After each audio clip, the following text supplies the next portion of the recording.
구약성경 775쪽에 욥기서 15장 9절부터 22절 말씀까지 보겠습니다. 15장 9절 말씀.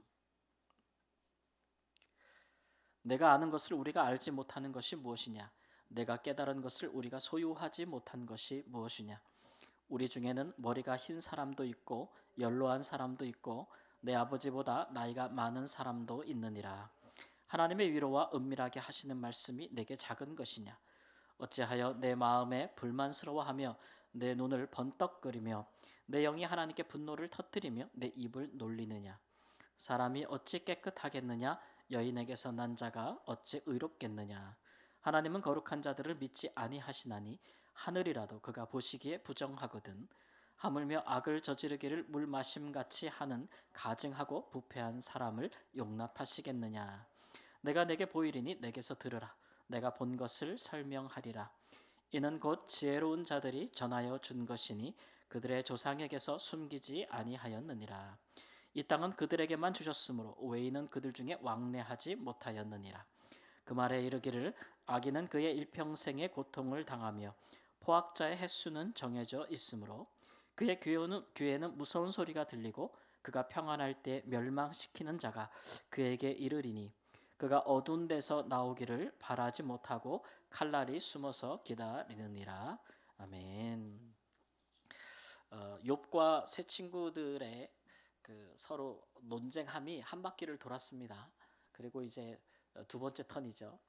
처음에 이야기를 시작했던 엘리바스라는 분이 두 번째 말을 하기 시작했습니다. 첫 번째 이미 한 바퀴 돌았는데 두 번째 하면은 더 이제 할 말을 마음에 나름대로 생각도 많이 하고 그러지 않았겠어요? 근데 오늘 말씀 내용에 보니까 이제 하는 말이 그 이제 나이로 누르는 거죠. 야, 여기에 지금 말이 친구인데 사실은 다 욥보다 다 나이가 많으신 분인 거예요. 흰머리도 많고 너보다 나이 많은 사람도 있고, 야 심지어 다른 사람 니네 아버지랑 비슷해 막 이렇게 이야기하는 거잖아요.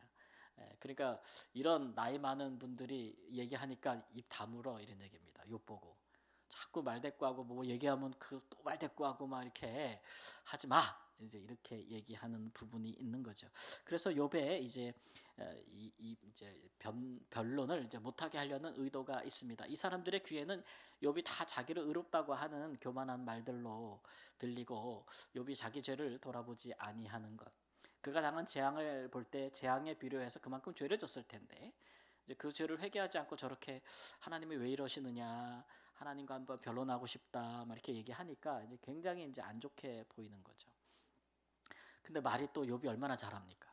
그러니까 이제 어린 놈의 입 다물어라 이제 이런 식으로 사실 얘기하는 것과 똑같아요. 네가 뭐 머리에 뭐도 안 마른 게 떠들고 있어 막 이렇게 이제 이렇게 사실 얘기하는 겁니다. 그런데 이제 나이가 인생의 연륜이 가르쳐주는 지혜가 있죠. 그렇죠? 인생을 살아온 경험이 있으면 이런 것은 이렇다, 이럴 때는 이러한 것이 아니겠느냐 이렇게 분명히 인생에서 나는 지혜가 있는 것은 분명합니다. 그러나 이제 인생의 지혜, 사람의 지혜의 한계도 있습니다. 그러니까 하나님이 알려주셔야만 아는 지혜도 있는 것이죠. 그런 것들에 대한 선을 우리가 좀 그어줄 필요가 있어요. 세상을 살아갈 때 인생의 선배나 또 연장자들이나 또는 뭐 노인들이나 혹은 권위자들의 그런 말들이 우리에게 유익할 때가 많습니다. 그러나 그것이 우리가 세상을 살아갈 때 필요한 전부의 지혜라면 사실 우리가 뭐 부족함이 없지 않겠습니까? 그러나 그런 거 외에도 우리 인생은 우리는 하나님을 믿고 하나님과 더불어 세상에서 하나님의 사람으로 살아가는 거기 때문에 사람의 지혜만으로는 부족하죠. 그러니까 하나님의 지혜, 사람의 지혜를 뛰어넘는 하나님의 지혜가 우리로 하여금 그리스도인으로 살게 하지 않겠습니까? 그런 부분에 있어서 우리가 인간의 지혜나 사람의 지혜를 존중할 수는 있어도 그러나 그 지혜가 모든 것을 대변할 수는 없다라는 생각은 가지고 있어야 되는 거겠죠. 욥기를 보면은 이제 욥의 세 친구 말고 이 세 분 말고 나중에 아주 젊은 사람이 와서 엘리후라는 사람이 와서 욥도 나무라고 이 세 친구도 막 나무라는 장면이 뒤에 나와요. 근데 그 친구가 이제 이 말에 대해서 뭐라고 얘기하냐면 32장 9절 가보면 어른이라고 지혜롭거나 노인이라고 정의를 깨닫는 것이 아닙니다. 이렇게 이제 얘기하는 부분도 뒤에 나와요. 나와요. 그러니까 이제 우리가 좀 이런 부분을 생각해 볼 필요가 있겠죠. 그래서 어디 가서 우리가 나이가 어리다고 무조건 이렇게 하대하고 막 말 그냥 까고 막 이렇게 젊은 애들이 하는 말은 듣지도 않고 막 이런 안 됩니다. 예, 그러면 우리 말도 안 들어요. 아니, 나이가 어리다 그래도 상대방 말도 존중해주고 그들의 말도 들어줘야 우리의 말도 듣지 않겠습니까? 그러니까 그 사람들이 말하는 진정성은 뭔가, 젊은 사람들이 말하는 진정성은 뭔가, 이렇게 해야지 어른들이 어른들의 눈으로 라떼는 말이야 이러면서 젊은 애들을 자꾸 허물만 찾으려고 하고 단점만 찾으려고 하고, 그래서 뭔가를 자꾸 가르쳐 주려고만 하면 안 듣는 거 아니겠습니까? 진정한 연장자, 진정한 지혜자는 자기보다 젊은 사람들을 그렇게 대하지 않습니다. 그렇죠? 존중도 해주고 그들의 말을 경청도 하는 것이죠. 그리고 그들로부터도 배울 것이 있다고 생각도 하고, 또한 뭔가를 이렇게 충고하거나 혹은 조언할 때도 잘 받아들일 수 있도록, 그렇죠? 나를 위해서가 아니라, 내 권위를 위해서가 아니라 그 사람들의 유익을 위해서 할 태도가 좀 있어야 되지 않겠습니까? 우리 예수님이 그런 거 참 잘하셨어요, 그죠? 죄인들에게 다가가실 때도 그 죄가 어떠함이 드러날 텐데, 보통 사람들이 죄가 드러날 때 겸허히 자기 죄를 돌아보는 사람들보다는 그거를 이렇게 화가 나고 자존심 상해가지고 분노하는 사람들이 더 많거든요. 근데 예수님은 그렇게 하지 않으셨어요. 친절하게 다가가시고 스스로 느끼게끔 하시고 그렇게 하실 수 있는 지혜가 있었거든요. 그게 바로 하나님의 지혜라는 생각이 듭니다. 우리도 좀 그런 지혜를 담기를 바랍니다. 또 이 엘리바스라는 사람이 또 하는 얘기 뭐냐면 17절 말씀 위에 보면은 18절, 이는 곧 지혜로운 자들이 전하여 준 것이니 그들의 조상에게 숨기지 아니하였느니라. 17절 말씀에도 내가 들으라, 내게서 들으라, 내가 본 것을 설명하리라 이렇게 말하고 있어요. 그 얘기는 뭐냐면 이 고대 근동에는 예전부터 그 지혜자들이 있죠. 그러니까 선생님들이 있단 말이에요. 그래서 그런 선생님들이 대대로 이 전승해온 좋은 그 가르침들, 그 가르침들이 이렇게 내려오는 거잖아요. 옛날에는 기록된 문서, 성경 그런 거보다는 구두 전승이 많지 않았습니까? 그래도 구약 성경에도 보면 우리가 예를 들면 이런 거 잠언 같은 거죠. 잠언 같은 건 당시에 사람들은 뭐 글로 확인하기보다는 사실 글로 써지기 전에, 성경이라는 것, 잠언도 성경이라는 글로 써지기 전에 이 격언이라는 것은 대대로 내려오는 지혜가 아니겠습니까?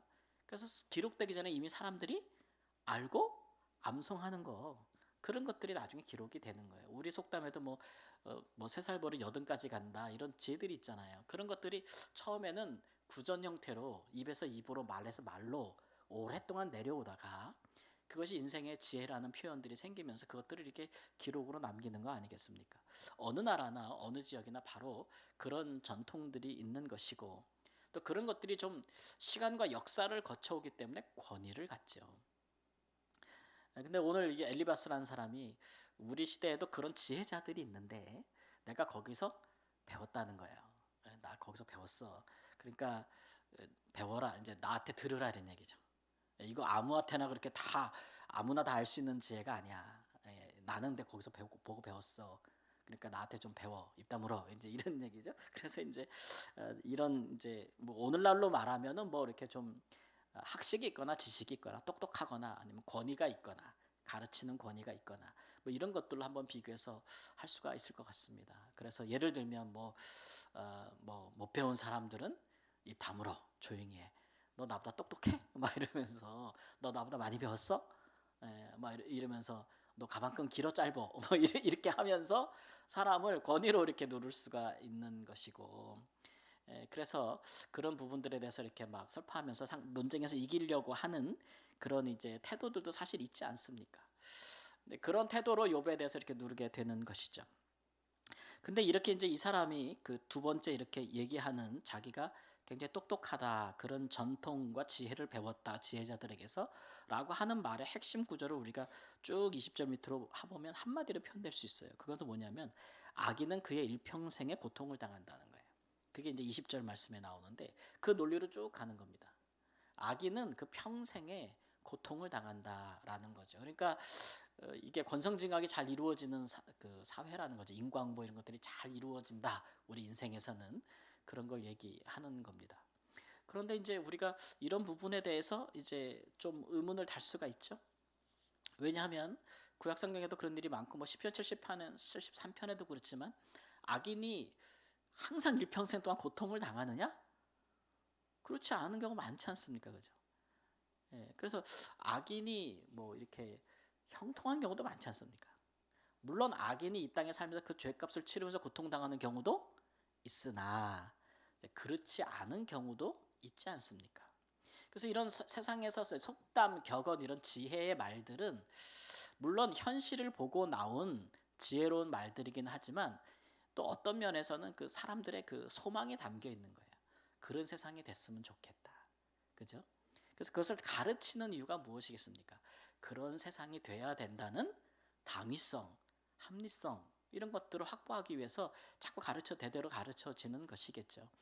그러나 정말 현실로 들어오면 그렇지 않다는 것이 굉장히 많죠. 이 말이 쭉 진행되니까 이제 욥기 21편이나 21편 7절이나 가보면 욥이 그러잖아요. 악인이 오랫동안 번성하는 경우도 있지 않습니까? 이렇게까지 얘기를 합니다. 이 반론이죠. 이 말들에 대해서. 아니 악인이 잘 되는 적도 있잖아요. 이렇게 이제 얘기를 하게 되는 것이죠. 우리가 신약 성경에 보면 예수님께서도 이제 부자와 나사로의 비유를 말씀하시는데 부자가 죽어가지고 안 좋은 곳에 가잖아요, 그죠? 근데 죽어서 가잖아요. 살아있는 동안은 어때요? 계속 잔치하고 향락 버리고 즐겁게 파티하고 살잖아요. 그러니까 그 예만 보더라도 악인이 항상 살면서 그 죄 때문에 이 세상에서 고통당하면서 사는 게 아니란 말이에요. 그러니까 이런 세상의 지혜나 또는 사람의 지혜로 일어나는 모든 일을 다 묶을 수 없다는 거. 예, 그럴 때 이제 그러면 사람의 지혜나 우리 인생의 지혜에서 이렇게 쉽게 이해되지 않는 이 범전에 묶을 수 없는 것들은 우리가 어떻게 이해할 수 있겠느냐라는 물음증이 생기는 것이죠. 욥은 지금 그것을 하나님께 묻고 있는 거예요. 자기 경우를 통해서. 자기를 돌아봐도 내가 이런 재앙을 달 만한 죄를 지었는가? 아무리 생각해도 아닌 것 같은데 교만을 뒤쫓치고는 내가 정직하게 생각해도 아닌 것 같은데 그러면 이런 것들은 어디서 오는 건가? 왜 하나님은 허락하시는가? 하나님 여기에 대해서 무슨 말씀을 하시려고 하는가? 이런 것들은 인간의 지혜나 세상의 지혜로 알 수 없기에 이제 하나님과 변론하기를 원하는 것이죠.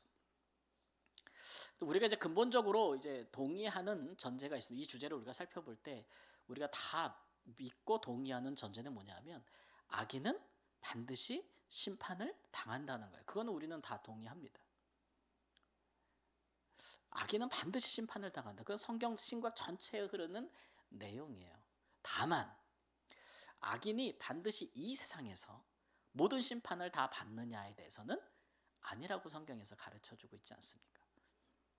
이 세상에서 받을 수도 있고 그렇지 않은 경우도 있으나 이 세상에서든 마지막에서든 항상 악인은 반드시 심판을 받는다. 이거는 변함이 없는 것이죠. 그래서 우리가 이런 것들을 우리가 어떻게 이해하면 좋으냐 그러면 이해할 수 있는 틀이 하나 있어요. 성경에서 틀이. 그게 뭐냐면 우리가 뭐든지 좀 이해할 때 이제 좀 신학적인 용어로 종말론적으로 이해하는 게 좋습니다. 그러니까 무가 있으면 무를 딱 잘라서 단면을 딱 보고 그렇다 아니다 라고 말하는 것보다 시간의 흐름을 좀 볼 필요가 있는 것이죠. 시간의 흐름. 그래서 종말론적이라 할 때 우리가 어떤 표현을 많이 쓰냐면 성경에서 이제 그런 표현을 많이 씁니다. 뭘 하나 볼 때 이미 이루어졌다라는 시각.